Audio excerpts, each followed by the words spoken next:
It could be any day, anywhere. A hurricane is brewing. Like many problems, it knows no borders. But as the storm advances across the ocean, it is tracked by satellite. Ships are directed to the shelter of safe harbors. People are warned to evacuate. It's a coordinated response made possible by the international system that shapes our world, the United Nations and its family of agencies.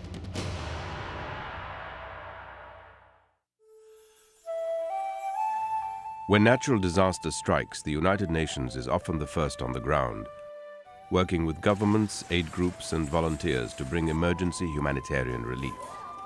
This is just one aspect of the UN's work, which includes bringing clean water to communities in need, vaccinating children, helping farmers to improve their harvest, and much, much more. But this is not how the United Nations started.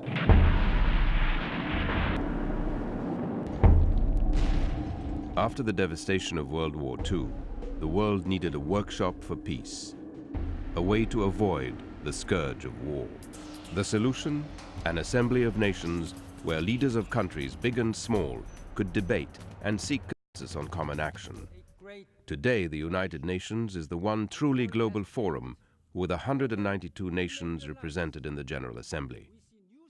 It's the 15-member Security Council that focuses on peace and security, taking action to avert war, resolve conflicts, and limit armaments.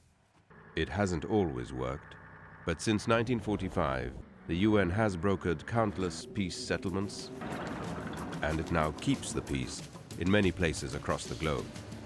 From Haiti to Lebanon, from Timor-Leste to Liberia, from the Democratic Republic of Congo to Sudan, and in more than a dozen other missions around the world. Places where others cannot or will not go. Places where innocent men, women and children have been forced to flee and have nowhere to go. At home was war. We never knew who was fighting. We were sad to leave, and one day we want to return. For some 30 million refugees and displaced persons in more than 100 countries, the United Nations family is providing blankets, tents, books, and ways for people to restart their lives. Please help stop the war for the sake of the children. There are as many as 250,000 child soldiers in the world. The UN fights for their freedom and helps them to be children once again. And for people in some 30 countries plagued by landmines and unexploded bombs, the UN helps defuse the threat of fatal or crippling explosions. We have saved thousands of lives. When the guns fall silent, the UN helps to build national institutions, trains the police, assists the justice systems, and supports democratic elections. To sustain peace, development is needed.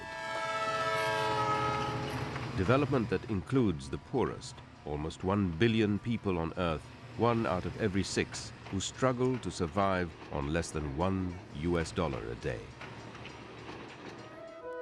World leaders have formed a global partnership that sets 8 goals for humanity, collectively known as the Millennium Development Goals.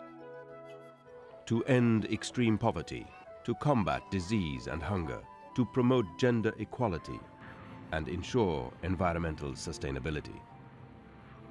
Much remains to be done by the target year 2015, but a real difference has already made in people's lives. In improving maternal health, by providing health care to pregnant women. In combating the deadly impact of malaria, especially in Africa, and in fighting HIV and AIDS. I did the test.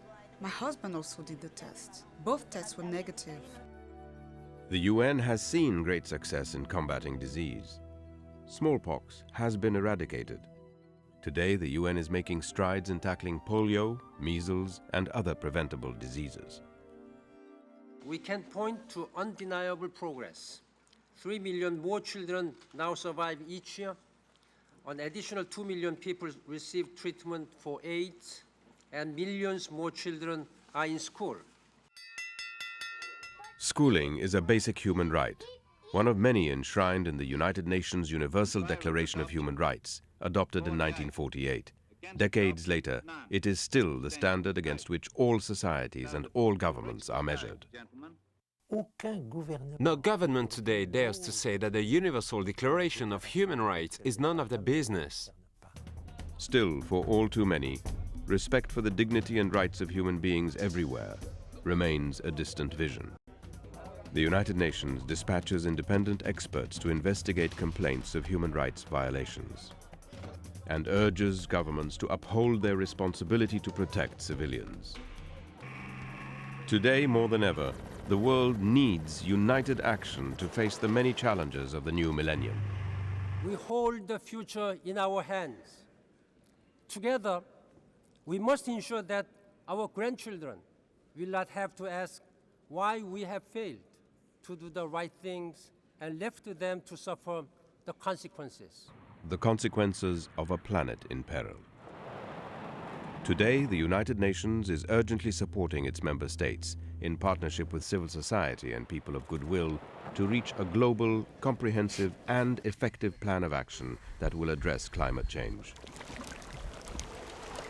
Uniting in action for the common good.